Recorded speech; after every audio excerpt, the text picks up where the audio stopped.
your wife decides to get the hydro hair straightener or something that busts in your GFI all night. Every single time. Hey guys, welcome back. Last episode, Mike helped me install the cement board in the shower and on the bathroom floor. And now we're seeing here that I'm quickly applying redgard to add a waterproof membrane to the shower walls. Cement board is not affected by water, but water can seep through it. So you need to apply either a waterproof membrane or provide some kind of waterproof product behind it in order to prevent water from damaging any studs. I used a small roller to help me apply the majority of the redgard, and then used a cheap $1 brush to apply to any spots that the roller missed, the corners, and small portions along the edge. I also used the brush to paint some along the bottom of the tub on the floor, since water tends to drip there. I apply one coat, let it dry, and then come back to apply a second coat. If you plan to do this yourself, make sure to buy the cheapest rollers and brushes you can find. You're not going to be very successful washing this stuff out. It's waterproof, remember?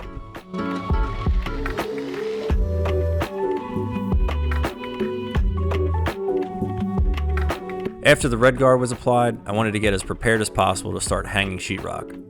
I removed these old sheetrock clips that the original builder had installed, and instead started putting up 2x4 stringers. Later that night, our buddy Orlando was nice enough to swing by and help me get the electric roughed in. Mike was also there to add the plumbing for the vanity, and Sean and John were there, quote unquote, supervising.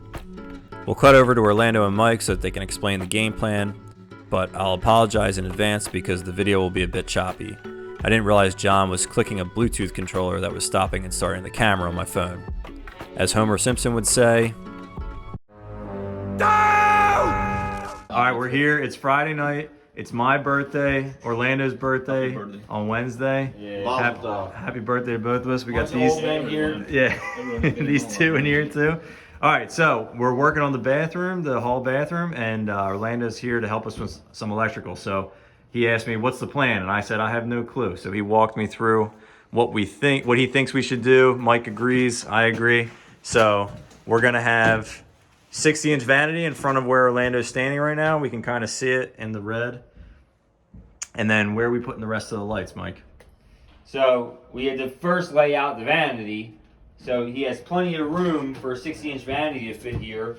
And I never like to put a vanity on an inside corner because if your wall is not perfectly square, the right side won't flush up against the wall real well. It looks like crap. So I like to keep it off a couple inches. We laid a couple different options out. We ended up coming up with staying off there 3.5 inches. So now we got our vanity set in place where we want it.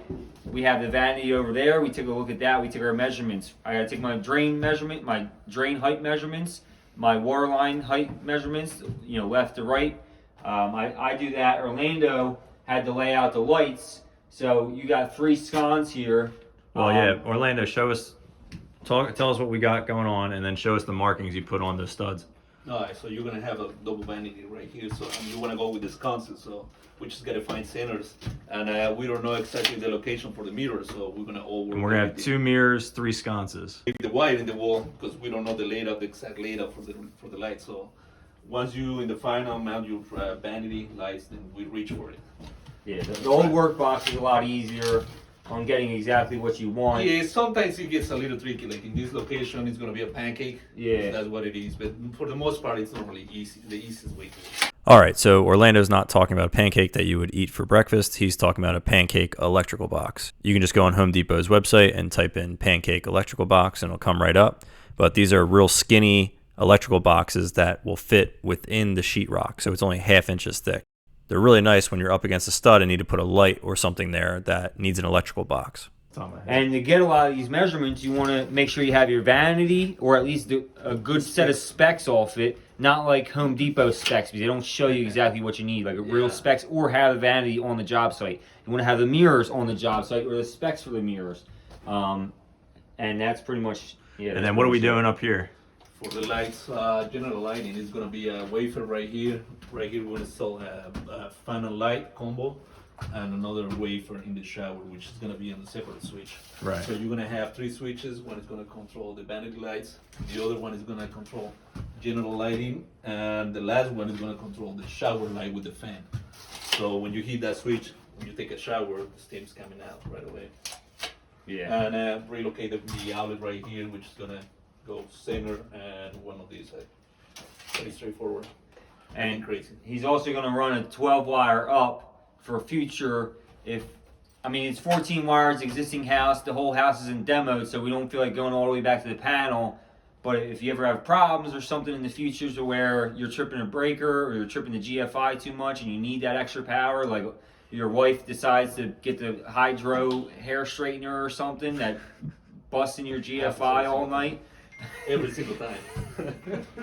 We can run a junction box from there over to the panel if we have to, or if you decide to demo the other bedroom or something like that, and then we got the wire. We can run a couple bucks it costs to run the wire up into the attic. Yeah.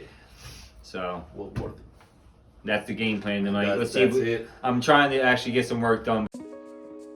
All right, so sorry about that. I told you it was going to be a little choppy, but now we get to see what Mike and Orlando do best. You can see Mike's down there plumbing away at the vanity, and Orlando is just doing his thing, putting that electric up above Mike.